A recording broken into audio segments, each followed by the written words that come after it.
8.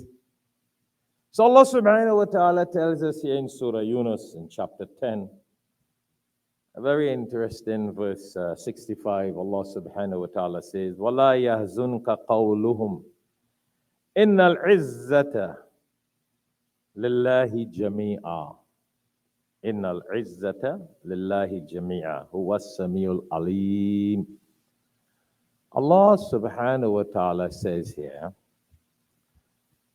that do not grieve, do not be discouraged by the words, the comments, the criticism of other people. If you are preaching haqq and you are reminding people of the truth and you are inviting people to Allah and some people oppose you, don't let their words bother you. وَلَا يَهْزُنْكَ قَوْلُهُمْ. Don't be grieved over what they say. You see, a lot of people give up. وَتَوَاصَوْا بِالْحَقِّ وَتَوَاصَوْا بِالصَّبْرِ. That's why Allah subhanahu wa ta'ala tells us, enjoin haqq and have patience when you do it. وَتَوَاصَوْا بِالْحَقِّ وَتَوَاصَوْا بِالصَّبْرِ. Enjoin haqq and have patience. So don't give up, don't get discouraged. Listen, sometimes your biggest opponent can be your wife. Sometimes your biggest opponent can be your children, your parents, your brothers, your sisters. Oh yeah, we live in a time like that. Whom do you think were some of the major critics to the Prophet sallallahu alaihi wasallam? His uncles, his fathers, brothers, who were the main chiefs in those days. They were his uncles. But they didn't like what he was preaching. They wanted him to preach what they like. So today we face that with all class of people, good, the bad, and the ugly. But Allah gives us that courage. Do not let those words affect you. Because here what happens. Many times when people criticize us and condemn us, now if we're doing the right thing, then if we're not doing the right thing, we'll be very careful. That's a whole different flip of the coin. I'm not talking about that now.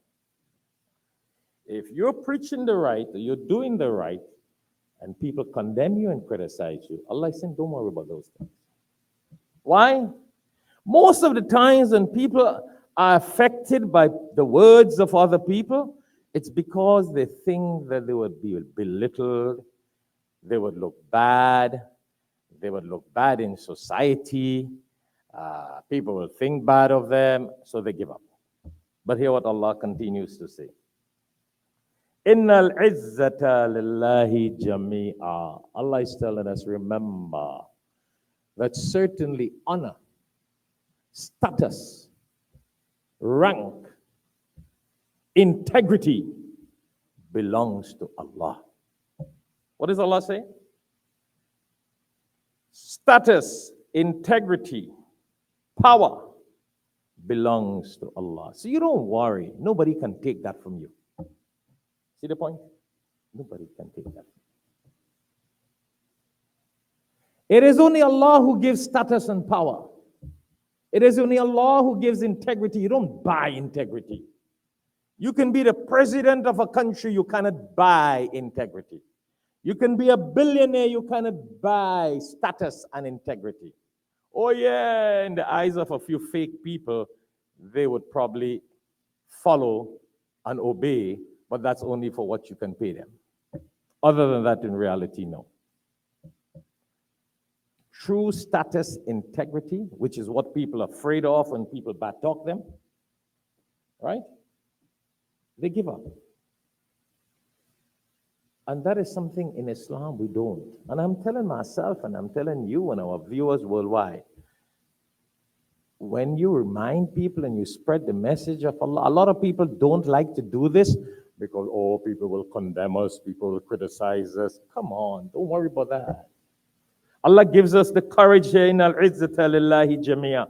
And then Allah says, Huwa as-sami'ul alim. Allah says, He hears what people say. And he has the knowledge of what they do and say. So you don't worry about that.